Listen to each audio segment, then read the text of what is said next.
Taif बड़ी खूबसूरत बस्ती हुआ करती थी। बागों की बस्ती थी, फूलों और फलों की महक से हवाएं मखमूर रहती थीं। ताइफ में जाकर दुखी दिल खिल उठते थे।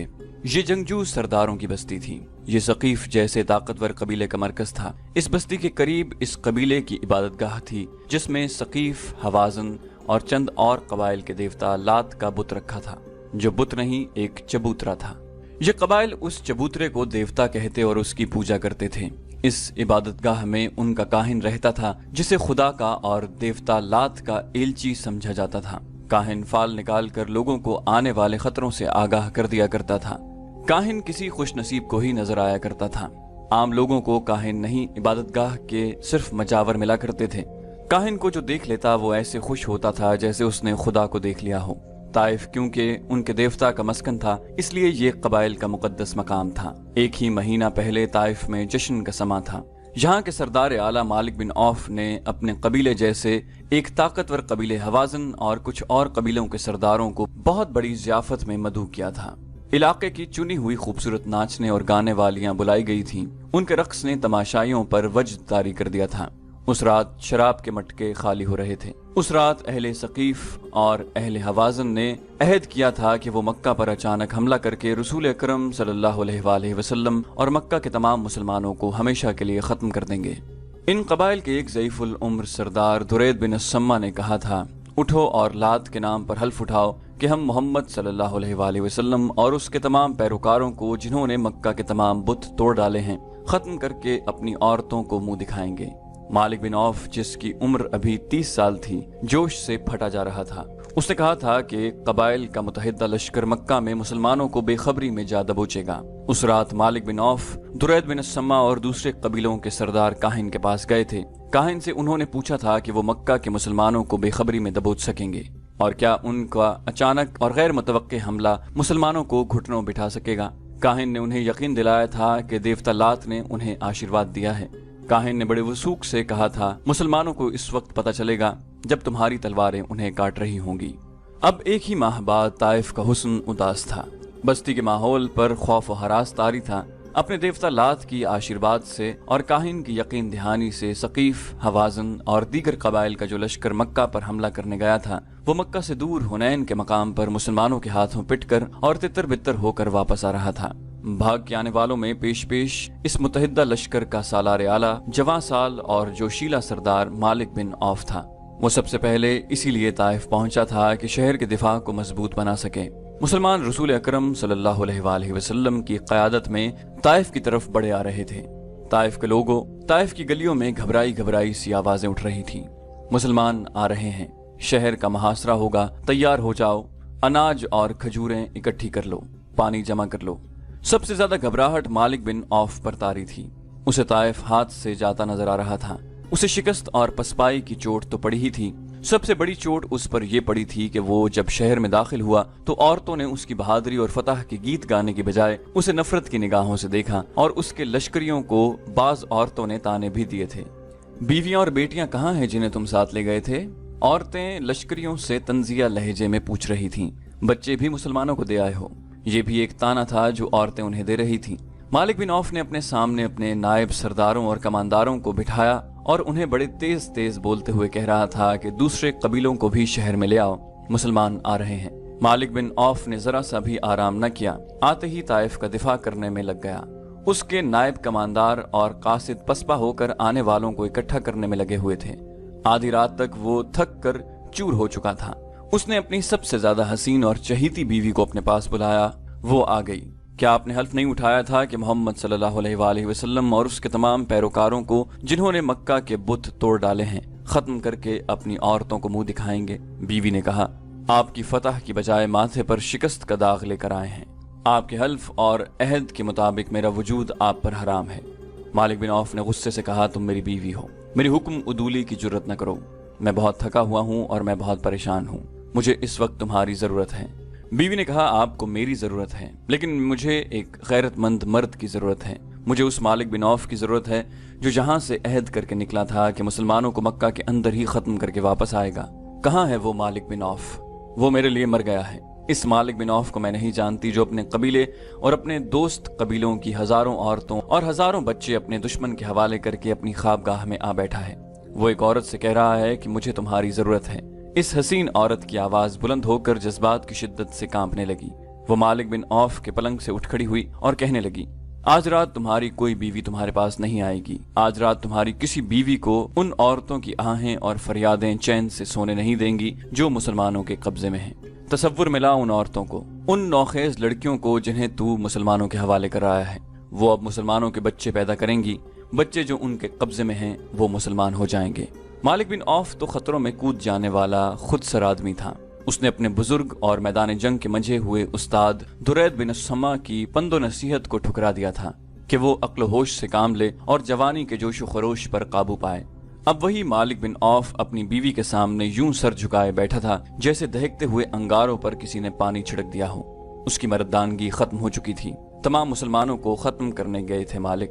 बीवी अब इस तरह बोलने लगी जैसे उसकी निगाहों में इतने जर्री और बहादुर शौहर का एहतराम खत्म हो चुका हो। वो कह रही थी, मुसलमानों को खत्म करते करते तुम मुसलमानों की तादाद में इजाफा कराए हो।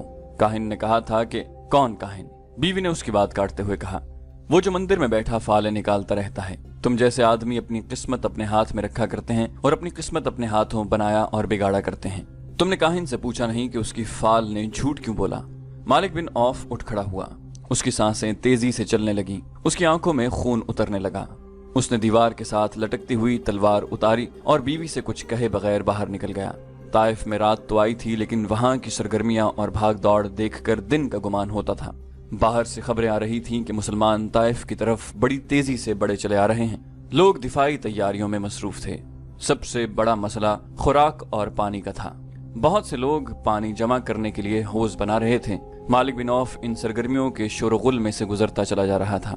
लोग इतने मसरूफ थे कि किसी को पता न चला कि उनके दरमियान से उनका सालार आला गुजर गया है। इबादत गाह में वो काहिन जिसने कहा था कि सकीफ और हवाजन मुसलमानों को मक्का में बेखबरी में जा लेंगे, गहरी नींद सोया हुआ था। उसे जगाने की कोई जुर्रत नहीं कर सकता था। वो इबादत गाह के किसी अंदरूनी हिस्से में सोया हुआ था। इबादत गाह के मजावर बैरूनी कमरे में सोए हुए थे। उन्हें किसी के कदमों की आहट सुनाई दी। ये उनके फराइज में शामिल था कि काहिन के कमरे तक किसी को न पहुंचने दें। 2-3 मजावर उठकर बाहर आ गए। एक के हाथ में मशल थी। मालिक बिन औफ। एक मजावर ने मालिक के रास्ते में आकर कहा, क्या कबीले का सरदार नहीं जानता कि उससे आगे कोई नहीं जा सकता? हमसे बात कर मालिक बिन औफ। और क्या तुम नहीं जानते कि एक सरदार का रास्ता रोकने का नतीजा क्या हो सकता है? मालिक बिन औफ ने तलवार के दस्ते पर हाथ रख कर कहा, मैं काहिन के पास जा रहा हूँ। काहिन के कहर को समझ मालिक। एक और मजावर ने कहा, काहिन जो इस वक्त तुम्हें सोया हुआ नजर आएगा वो लात के हुजूर गया हुआ है। इस हालत में उसके पास जाओगे तो। मालिक बिन औफ ऐसी जहनी कैफियत में था जिसने उसके दिल से काहिन का तकद्दुस और खौफ निकाल दिया था। एक तो वो बहुत बुरी शिकस्त खाकर आया था, दूसरे उसकी बीवी ने उसे धुतकार दिया था जिसे वो दिलो जान से चाहता था। उसने मजावर के हाथ में पकड़े हुए मशल के डंडे पर हाथ मारा और उसके हाथ से मशल छीनकर काहिन के कमरे की तरफ चला गया। मजावर उसके पीछे दौड़ा लेकिन वो काहिन के कमरे में दाखिल हो गया। काहिन मुजावरों के शोर से जाग उठा। अपने कमरे में मशल की रोशनी देखकर उठ बैठा।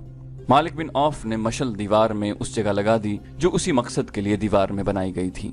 मालिक बिन औफ ने कहा, मुकद्दस काहिन, मैं पूछने आया हूँ कि तुम्हारी शिकस्त का सबब क्या हुआ? काहिन ने उसकी बात पूरी करते हुए कहा, क्या मैंने कहा नहीं था कि एक हाम की कुर्बानी दो?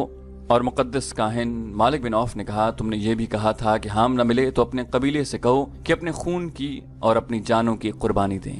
तुमने कहा था कि हाम की तलाश में वक्त जाया न करना। तुमने कहा था कि मुसलमान लड़ने के लिए तैयार नहीं होंगे। क्या तू अपने देवता से बाज पुरस करने आया है कि दुश्मन ने तुम्हें शिकस्त क्यों दी? काहिन ने पूछा। मैंने कहा था ना, पीठ न दिखाना। क्या तेरे लश्कर ने पीठ नहीं दिखाई? तेरे लश्कर में तो इतनी सी भी गैरत नहीं थी कि अपनी औरतों और बच्चों की हिफाजत करता। मैं पूछता हूँ, तुमने क्या किया? मालिक बिन औफ ने पूछा, अगर सब कुछ हमें ही करना था तो तुमने क्या कमाल दिखाया? तुमने क्यों कहा था कि मुसलमानों को उस वक्त पता चलेगा जब तुम्हारी तलवारें उन्हें काट रही होंगी? क्या तुमने हमें धोखा नहीं दिया? क्या ये दुरुस्त नहीं कि मोहम्मद सल्लल्लाहु अलैहि वसल्लम सच्चे हैं जिसने तुम्हारी फाल को झुटला दिया? अगर तुम काहिन न होते तो मैं तुम्हें कत्ल कर देता। अब ताइफ पर बहुत बड़ा खतरा आ रहा है। क्या तुम अपने देवता की बस्ती को बचा सकते हो? क्या तुम मुसलमानों पर कहर नाजिल कर सकते हो? पहली बात ये सुन ले औफ के बेटे, काहिन ने कहा। काहिन को दुनिया की कोई ताकत कत्ल नहीं कर सकती। काहिन की जब उम्र खत्म होती है तो वो देवता लात के वजूद में तहलील हो जाता है।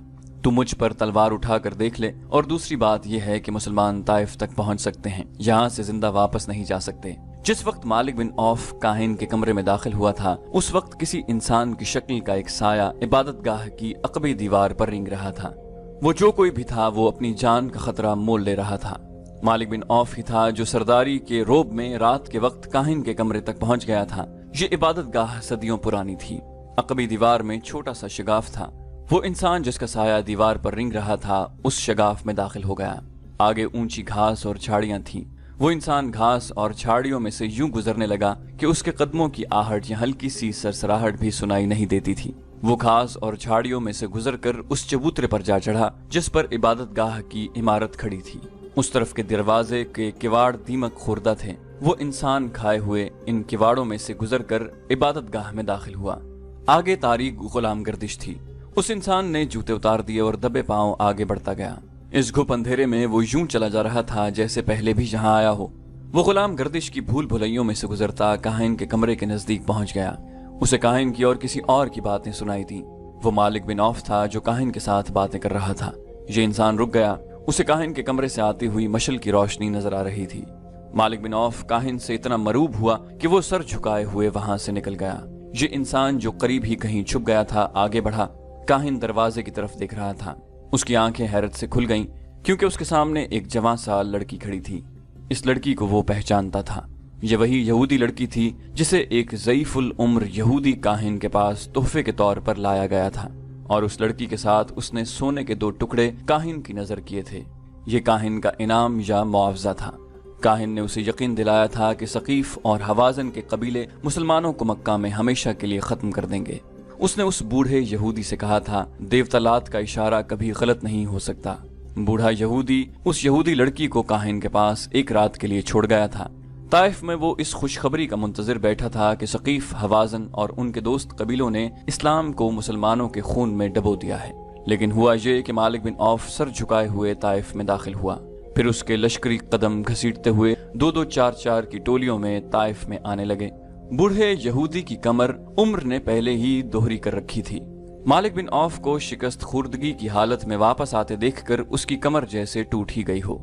उसकी कमर पर आखिरी तिनका उस यहूदी लड़की ने रख दिया जिसे वो इनाम के तौर पर काहिन के हवाले कराया था। मैं हैरान हूं कि तुम जैसे जहां दीदा बुजुर्ग ने धोखा खाया, लड़की ने उसे कहा था। मैं इस मकरूह काहिन के किसी एक लफ्ज पर यकीन नहीं किया। मुझे उस मकरूह काहिन के किसी एक लफ्ज पर यकीन नहीं आ रहा था। मैंने तुम्हारे हुक्म से अपनी इस्मत कुर्बान कर दी। मेरे हुक्म से नहीं, बूढ़े यहूदी ने कहा। खुदाए यहूदा के हुक्म से तुम्हारी इस्मत की कुर्बानी रायगा नहीं जाएगी। यहूदियों में ये रिवाज आम था जो अभी तक चला आ रहा था कि मैदान जंग में आने से गुरेज करते थे। वो ऐसी चाल चलते थे कि अपने दुश्मनों को आपस में लड़ा दिया करते थे। इसके लिए वो दौलत के साथ साथ अपनी बेटियों की इस्मत भी एक कामयाब हरबे के तौर पर इस्तेमाल करते थे। यहूदियों के माशरे और मजहब में इस्मत और आबरू की कोई कदर कीमत नहीं थी। लेकिन ये लड़की अपनी कौम से बहुत ही मुख्तलिफ साबित हुई थी। वो बूढ़े यहूदी पर टूट टूट पड़ती और कहती थी कि मुसलमानों का कला कमा हो जाता तो वो फख्र से कहती कि उसने इस मकसद के लिए अपनी इस्मत की कुर्बानी दी है। और वो ये भी कहती कि काहिन ने उन्हें धोखा दिया है। रात को जब बूढ़ा यहूदी गहरी नींद सोया हुआ था, ये लड़की उठी। उसने खंजर अपने तकिए के नीचे रखा हुआ था। उसने खंजर निकाला और अपने कपड़ों के अंदर छुपा लिया। वो दबे पांव बाहर निकल गई।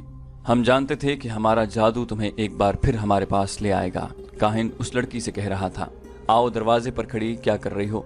लड़की आहिस्ता आहिस्ता आगे बढ़ी और काहिन के करीब जा रुकी। जादू नहीं, इंतकाम कहो, लड़की ने अपनी धीमी आवाज में कहा। उसमें कहर और गजब छुपा हुआ था। मुझे इंतकाम का जादू यहाँ तक ले आया है। क्या कह रही हो लड़की? काहिन ने हैरत ज़दा मुस्कुराहट से कहा। तुम मालिक बिन औफ से इंतकाम लेना चाहती हो? वो जा चुका है। वो मुझे कत्ल करने आया था। क्या कोई इंसान इतनी जुर्रत कर सकता है कि लात के काहिन को कत्ल कर दे? हाँ, लड़की ने कहा। एक इंसान है जो लात के काहिन को कत्ल कर सकता है। वो लात का पुजारी नहीं, वो मैं हूँ, खुदाए यहूदा की पुजारन। लड़की ने पलक झपकते कपड़ों के अंदर से खंजर निकाला और काहिन के दिल में उतार दिया। उसके साथ ही लड़की ने काहिन के मुंह पर हाथ रख दिया कि उसकी ऊंची आवाज न निकले। लड़की ने खंजर निकाला और काहिन की शहरक काट दी। वो बड़े इत्मीनान से काहिन के कमरे से निकली और उस रस्ते जिस रस्ते से वो आई थी इबादत गाह के अहाते से निकल गई। मालिक बिन औफ अपनी ख्वाबगाह में सर झुकाए बैठा था। उसकी चहीती बीवी उसके पास बैठी थी। गुलाम ने इत्तला दी कि एक अजनबी जवान औरत आई है जिसके कपड़े खून से लाल हैं और उसके हाथ में खून आलूद खंजर है। मालिक बिन औफ जो नीम मुर्दा नजर आ रहा था उछल पड़ा और बोला कि उसे अंदर ले आओ। उसकी और उसकी बीवी की नजरें दरवाजे पर जम गईं। वो जवान औरत दरवाजे में आन खड़ी हुई और बोली, जो काम तुम नहीं कर सके थे वो मैं कर आई हूँ। मैंने काहिन को कत्ल कर दिया है। मालिक बिन औफ पर सन्नाटा तारी हो गया। उसके चेहरे पर खौफ की परछाइयां नजर आने लगी। उसने लपक कर तलवार उठाई और न्याम परे फेंक कर लड़की की तरफ बढ़ा। उसकी बीवी रास्ते में आ गई। उस लड़की ने जो कुछ किया है ठीक किया है। बीवी ने उसे कहा, तुम्हें झूठे सहारे और झूठे इशारे देने वाला मर गया है। अच्छा ही हुआ। तुम नहीं जानती हम पर क्या कहर नाजिल होने वाला है। मालिक बिन औफ ने कहा, तुम पर कोई कहर नाजिल नहीं होगा। यहूदी लड़की ने कहा, क्या काहिन ने तुम्हें कहा नहीं था कि काहिन को कोई कत्ल नहीं कर सकता, और काहिन की जब उम्र पूरी हो जाती है तो वो देवता लात के वजूद में तहलील हो जाता है। अगर तुम्हें जुर्रत है तो लात के मजावरों से कहो कि अपने काहिन की लाश लात के वजूद में तहलील कर दें। उसकी लाश को बाहर रख दो, फिर देखो गिद्ध और कुत्ते किस तरह खाते हैं। मालिक बिन औफ की बीवी ने मालिक के हाथ से तलवार ले ली और पलंग पर फेंक दी। होश में आ औफ के बेटे, बीवी ने उसे कहा, अपनी किस्मत उस शख्स के हाथ में न दे जो एक लड़की के खंजर से कत्ल हो गया है। उसने गुलाम को बुलाया और उसे कहा, ये लड़की हमारी मेहमान है, इसके गुस्ल और आराम का इंतजाम करो। मालिक बिन औफ के चेहरे से खौफ का तासुर धुलने लगा। बीवी ने उसके ख्यालों में इनकलाब बर्पा कर दिया। सुबह तुलू हो रही थी जब शिकस्त और गम के मारे हुए मालिक बिन औफ को दो इत्तलाएं मिली। एक ये कि रात को काहिन कत्ल हो गया है, और मजावर ये कह रहे हैं कि रात मालिक बिन औफ के सिवा काहिन के कमरे में और कोई नहीं गया था और न रात के वक्त किसी को वहां जाने की इजाजत है। मजावरों ने ये मशहूर कर दिया था कि काहिन को मालिक बिन औफ ने कत्ल कर दिया है। मालिक बिन औफ को दूसरी खबर ये मिली कि मुसलमान जो ताइफ की तरफ बड़े चले आ रहे थे मालूम नहीं किधर चले गए हैं। ये खबर ऐसी थी जिसने मालिक बिन औफ के हौसले में कुछ जान पैदा कर दी। उसने तेज रफ्तार घोड़ों पर 2-3 कासिद उस रास्ते की तरफ दौड़ा दिए जो हुनैन से ताइफ की तरफ आता था। उसके बाद वो इबादत गाह की तरफ चला गया। उसने लोगों को बड़ी मुश्किल से यकीन दिलाया कि वो मुकद्दस काहिन को कत्ल करने की जरूरत नहीं कर सकता। लोग पूछते थे कि फिर कातिल कौन है। मालिक बिन औफ ने कहा कि वो कातिल का सुराग जल्द ही लगा लेगा। वो यहूदी लड़की को सामने नहीं लाना चाहता। उसने लोगों की तवज्जो उधर से हटाकर मुसलमानों की तरफ कर दी जो ताइफ को मुहासरे में लेने के लिए बड़े आ रहे थे। वो इबादत गाह के अंदर चला गया। उसने मजावरों के साथ किसी तरह मामला तय कर लिया। लात के पुजारियों, एक बूढ़े मजावर ने बाहर आकर लोगों के हिरासा हुजूम से कहा, हमारे मुकद्दस काहिन को किसी ने कत्ल नहीं किया। वो देवता लात के वजूद में घुल मिल गया है। देवता लात के हुक्म से अब मैं काहिन हूँ। जाओ अपनी बस्ती को उस दुश्मन से बचाओ जो बड़ा चला रहा है। मालिक बिन औफ जब अपने घर पहुंचा तो कुछ देर बाद उसके भेजे हुए कासिद वापस आ गए। उन्होंने उसे बताया कि उस रास्ते पर जो ताइफ की तरफ आता है उस पे मुसलमानों का नामो निशान भी नहीं है। मालिक बिन औफ ने अपने आप को धोखे में न रखा। उसने अपने कबीले के सरदारों से कहा कि मोहम्मद सल्लल्लाहु अलैहि वसल्लम अपने दुश्मन को बख्शने वाला नहीं, वो किसी न किसी तरह से जवाबी वार जरूर करेंगे। उसने ऐलान किया कि शहर के दिफाई इंतजामात में कोई कमी न रहने दी जाए। कासिदों ने मालिक बिन औफ को बिल्कुल सही इत्तला दी थी कि ताइफ के रास्ते पर मुसलमानों का नामो निशान नजर नहीं आता, लेकिन मुसलमान सैलाब की तरह ताइफ की तरफ बड़े चले आ रहे थे। उन्होंने रसूल अकरम सल्लल्लाहु अलैहि वसल्लम के हुक्म से रास्ता बदल लिया था। बदला हुआ रास्ता बहुत लंबा था, लेकिन रसूल करीम सल्लल्लाहु अलैहि वसल्लम ने इतना लंबा रास्ता इख्तियार करने का फैसला इसलिए किया था कि छोटा रास्ता पहाड़ियों और चट्टानों में से गुजरता था। खड्ड नाले भी थे। रसूल करीम सल्लल्लाहु अलैहि वसल्लम ने अपने सालारों से कहा था कि हुनैन के पहले तजुर्बे को न भूलो। मालिक बिन औफ बड़ा जंगजू है। आप सल्लल्लाहु अलैहि वसल्लम ने फरमाया कि ताइफ तक का तमाम इलाका घात के लिए मौजू है। मालिक बिन औफ ऐसी ही घात लगा सकता है जैसी घात में उसने खालिद बिन वलीद रजी अल्लाह अन्हु को तीरों से छलनी कर दिया था। रसूल अकरम सल्लल्लाहु अलैहि वसल्लम ने जो रास्ता ताइफ तक पहुंचने के लिए इख्तियार किया था वो वादी अल मलीह से गुजरता था और वादी उल करन में दाखिल हो जाता था। आप सल्लल्लाहु अलैहि वसल्लम अपने लश्कर को वादी उल करन में से गुजारने के बजाय ताइफ के शुमाल मगरिब में 7 मील दूर निकल गए और नखब और सावेरा के इलाके में दाखिल हो गए। ये इलाका नशेब फराज का था। इसमें पहाड़ियां और चट्टानें न होने के बराबर थीं।